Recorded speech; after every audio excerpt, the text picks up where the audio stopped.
Baik, sebelumnya Assalamualaikum warahmatullahi wabarakatuh. Izin memperkenalkan diri. Nama saya Tama Fikri Khairusyad dengan nomor NPM 007. Sebelumnya izin menjawab dari pertanyaan Firda dari anggota kelompok 7. Pertanyaannya yaitu, bagaimana suatu pembelajaran dikatakan sebagai pembelajaran kelas tangkap? Baik, langsung saja saya akan jawab, yaitu jawabannya di banyak sekolah dasar berukuran kecil di Indonesia mengelompokkan anak-anak dari beberapa jenjang kelas ke dalam satu kelas bisa menjadi salah satu cara agar pendidikan dapat tetap berjalan. Misalnya menggabungkan kelas 3 dan 4 dalam satu kelas. Ini yang disebut dengan model pembelajaran kelas tangkap, yaitu situasi ketika seorang guru harus mengajar lebih dari satu kelas di waktu dan tempat yang bersamaan. Dalam hal ini, kemampuan guru dituntut mampu mengelola kelas dengan baik dan menjadikan siswa lebih aktif sehingga kondisi kelas tidak gaduh atau ada siswa tidak belajar karena guru mengajar bergantian di dalam kelas.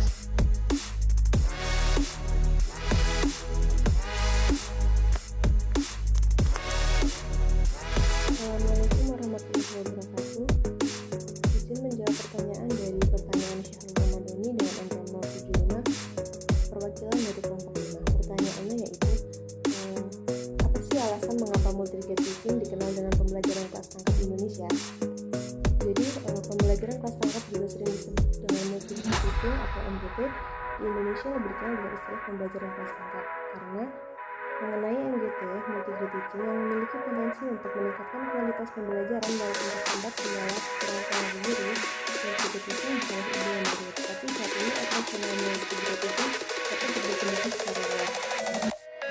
Dan multi-grade teaching dapat diterapkan pada masalah yang ada dalam menghadapi permasalahan pendidikan di daerah. Karena bila dilatih dari sekolah dengan efisiensi layanan pendidikan, pemetaan dilakukan melalui mekanisme yang ada pada saat ini.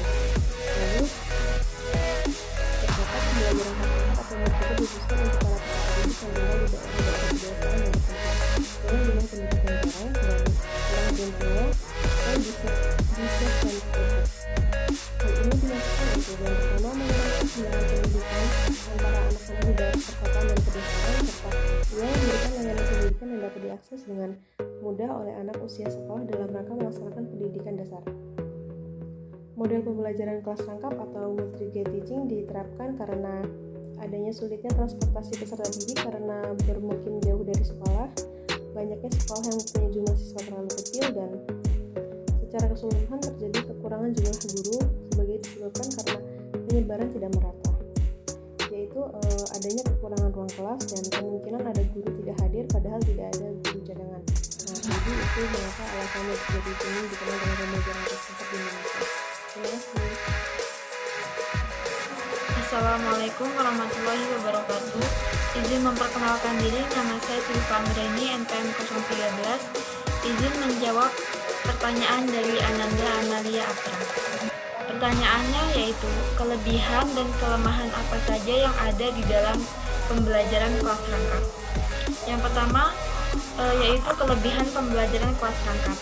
Guru lebih kreatif dalam merancang pembelajaran agar tetap terciptanya iklim kelas yang menyenangkan. Yang kedua yaitu guru dapat mengelola dua kelas sekaligus dalam waktu yang bersamaan.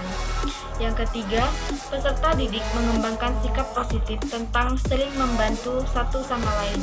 Yang terakhir yaitu guru bisa mengembangkan dua mata pelajaran dengan topik yang sama berkaitan dengan tema yang menarik. Yang kedua yaitu kelemahan dalam pembelajaran kelas tangkap. Guru harus menyiapkan dua kelas pembelajaran yang akan mengakibatkan pembelajaran tidak efektif serta penuh di dalam kelas. Selanjutnya yaitu guru harus ada di dalam dua pelajaran atau mata pelajaran. Yang terakhir yaitu ada keterbatasan sumber belajar untuk menunjang pelaksanaannya pembelajaran yang berupa buku teks, bahan belajar, dan alat bantu belajar yang lain. Mungkin cukup. Terima kasih saya ucapkan. Terima kasih. Wassalamualaikum warahmatullahi wabarakatuh. Sebelumnya, izin memperkenalkan diri, saya Vita Handayani dengan NPM 018, izin menjawab pertanyaan Saudari Windy Afrianti yang pertanyaannya yaitu, bagaimana agar proses pembelajaran kelas rangkap tersebut bisa berjalan optimal dan peserta didik juga bisa kondusif dalam mengikuti pembelajaran meskipun guru itu mengajar lebih dari satu kelas dalam waktu yang sama. Izin menjawab, langkah yang pertama agar proses pembelajaran bisa berjalan optimal dan juga bisa kondusif yaitu yang pertama, hilangkan semua distraksi yang mungkin bisa mengganggu konsentrasi siswa untuk belajar. Hal yang bisa guru lakukan untuk membuat kelas lebih kondusif adalah menghilangkan semua hal yang mungkin bisa mengganggu konsentrasi siswa agar siswa lebih fokus untuk belajar. Yang kedua, buat aturan bersama siswa seperti halnya yang bisa diterapkan oleh guru, yaitu selama proses belajar mengajar, siswa tidak ada yang boleh mengobrol ataupun bermain agar lebih tenang dan dalam proses pembelajaran. Yang ketiga, selalu memperhatikan siswa saat mengajar, seperti halnya yaitu pada saat menjelaskan materi, guru harus memperhatikan siswa.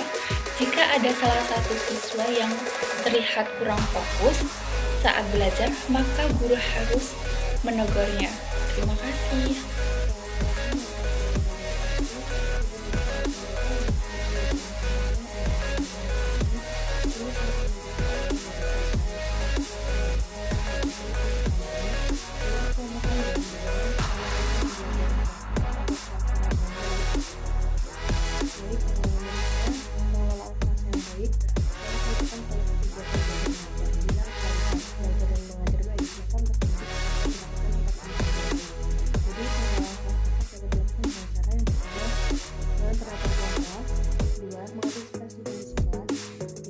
Tetapkan aturan dengan tegas namun bersahabat.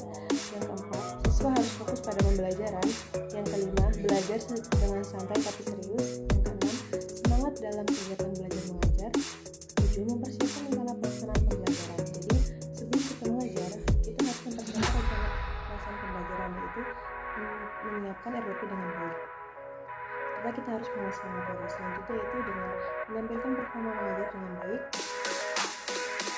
Lalu menggunakan metode yang sesuai dengan kondisi siswa dan yang tadi ada contohnya di situ. Nah, ini itu jawaban dari pertanyaan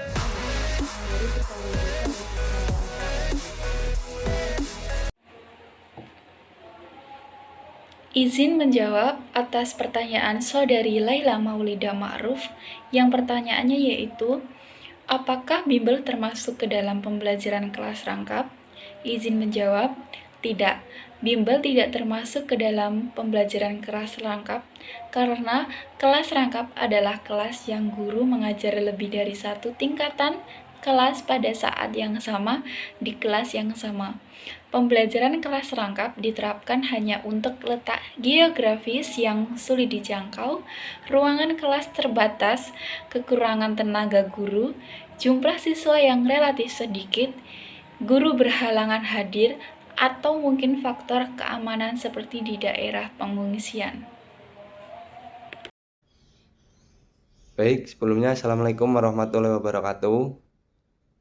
Izin memperkenalkan diri, nama saya Tamam Fikri Khairusyad dengan nomor NPM 007.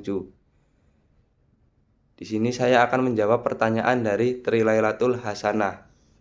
Soalnya yaitu, mengapa pembelajaran kelas rangkap dibutuhkan dalam pelaksanaan pembelajaran di SD? Jadi, pembelajaran kelas rangkap yakni mampu mengatasi kekurangan guru dari sisi siswa, bisa saling berinteraksi dan memacu motivasi, efektivitas ruangan serta keterlibatan orang tua guru dan siswa itu sendiri dalam proses pembelajaran tersebut. Pertanyaan selanjutnya yaitu dari Hermalia Putri. Jelaskan apa saja yang membedakan pembelajaran kelas rangkap dengan pembelajaran kelas biasa. Pembelajaran kelas rangkap adalah suatu sistem pembelajaran di mana siswa mengikuti kelas-kelas yang berbeda pada waktu yang sama.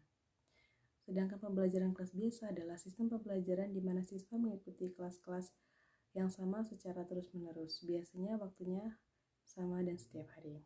Perbedaan utama antara kelas rangkap dengan kelas biasa adalah terletak pada pola pembelajarannya.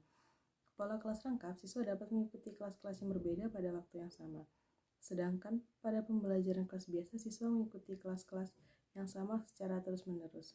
Selain itu, pada kelas rangkap biasanya terdapat lebih banyak siswa dalam satu kelas karena siswa dibagi menjadi beberapa kelompok kecil yang masing-masing mengikuti kelas-kelas yang berbeda.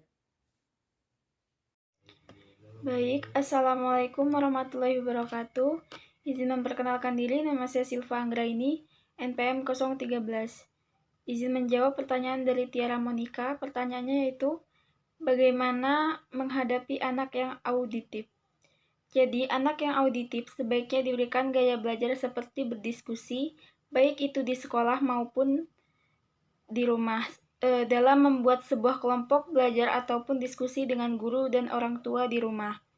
Cara menghadapi anak yang auditif dalam belajar berikutnya adalah dengan memberikan sesi tanya jawab pada anak agar anak belajar aktif dan mengerti. Terima kasih. Wassalamualaikum warahmatullahi wabarakatuh. Selanjutnya di sini saya akan menjawab pertanyaan dari Marcella Silviana Putri. Pertanyaannya yaitu, salah satu alasan diperlukannya pembelajaran kelas rangkap adalah kekurangan guru. Kekurangan guru tersebut dikarenakan rendahnya minat guru untuk mengadu nasib di daerah terpencil. Hal tersebut pastinya juga disebabkan beberapa faktor. Yang saya tanyakan, faktor apa saja yang menyebabkan hal tersebut dan bagaimana cara mengatasinya? Faktor yang disebabkan rendahnya minat guru di daerah terpencil yaitu ada rendahnya sarana fisik, yang kedua rendahnya kualitas guru, yang ketiga rendahnya kesejahteraan guru, rendahnya prestasi siswa, dan selanjutnya ada kurangnya dalam pemerataan pendidikan ke seluruh pelosok desa, rendahnya kecocokan pendidikan dengan kebutuhan dunia kerja, dan mahalnya biaya pendidikan. Solusi yang dapat diatasi yaitu bisa dengan beberapa usaha. Salah satunya ada pembangunan gedung sekolah secara merata. Yang kedua, mengirimkan tenaga guru profesional untuk memenuhi kebutuhan guru di daerah tersebut. Selanjutnya ada program sekolah gratis juga dapat diberikan pada pemerintah untuk anak-anak siswa di daerah terpencil agar seluruh siswa pada daerah terpencil, khususnya masyarakat yang kurang mampu, dapat mengikuti pendidikan dan peralatan tulis gratis. Yang kedua ada pembagian buku dan peralatan tulis gratis. Di daerah terpencil juga dapat dilakukan pemerintah. Itu adalah solusi ketika kita untuk mengatasi pendidikan di daerah terpencil.